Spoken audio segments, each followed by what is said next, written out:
प्यारी साध संगत जी, ओम तत्सत गुरु।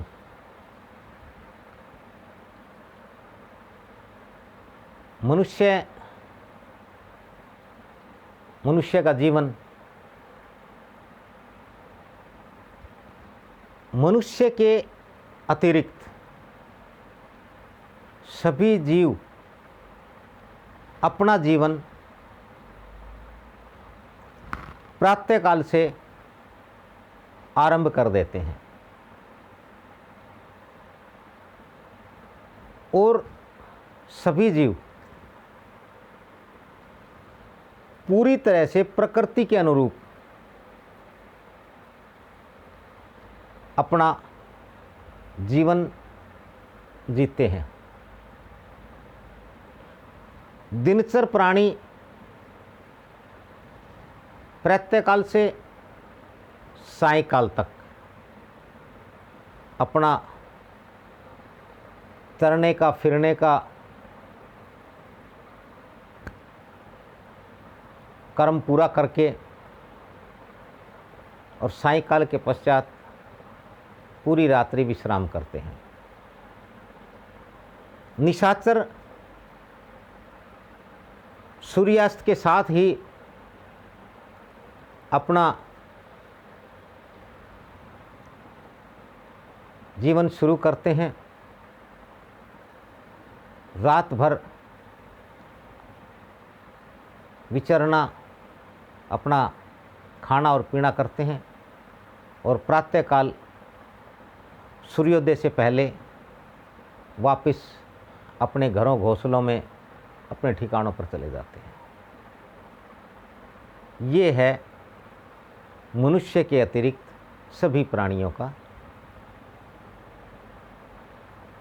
जीवन स्तर। परंतु मनुष्य दिनचर है, परंतु जीवन निशाचरों जैसा जीता है। दिन में जो कर्म, जो खाना पीना करना चाहिए, वो कार्य समय पर ना करके लेट, बहुत लेट,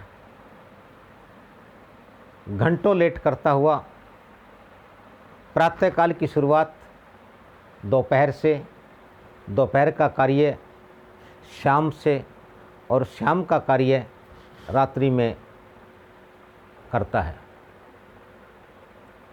ये मनुष्य के अस्वस्थ, रोगी, विकारग्रस्त, दुखी होने का प्रमुख कारण है।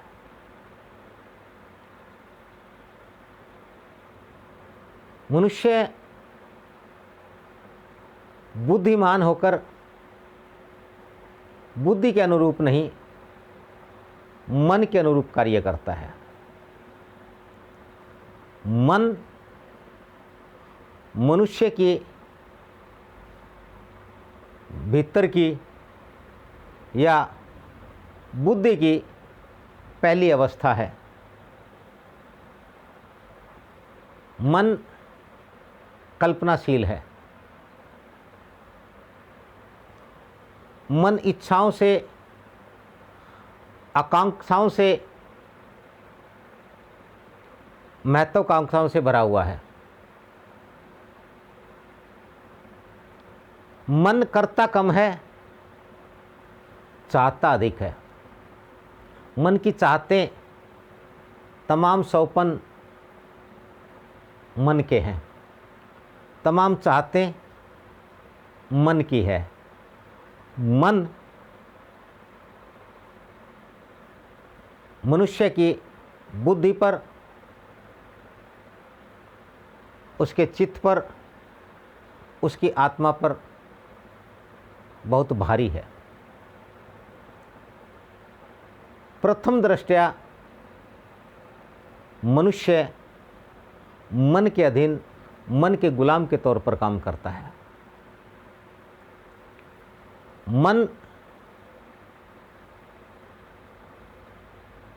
निपट संसार है। मन से पार पाने का,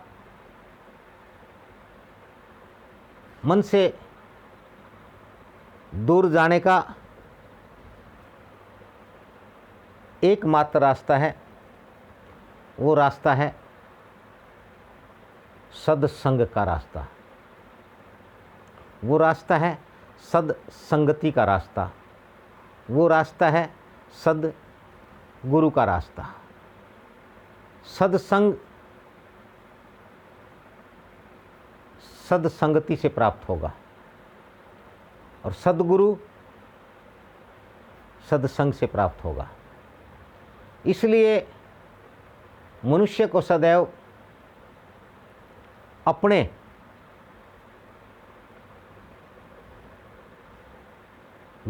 पूर्वजों, गुरु और सतगुरुओं के बताए मार्ग पर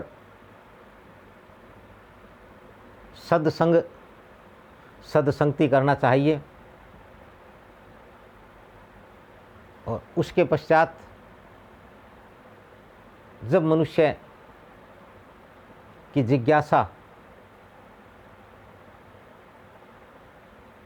कुछ अच्छा, शुभ और पुण्य करने की हो जाए,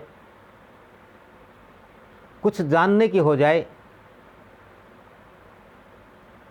तब मनुष्य को सद्गुरु की खोज करनी चाहिए और सद्गुरु के द्वारा, सतगुरु के बताए मार्ग पर, उनके बताए रास्ते पर चल करके मनुष्य अपना जीवन सफल बना सकता है, मनुष्य सुखी हो सकता है, जो कि मनुष्य जीवन का प्रमुख उद्देश्य है। यही मनुष्य जीवन का आधार है, सार है। सदा सुखी रहें। ओम तत्सत गुरु।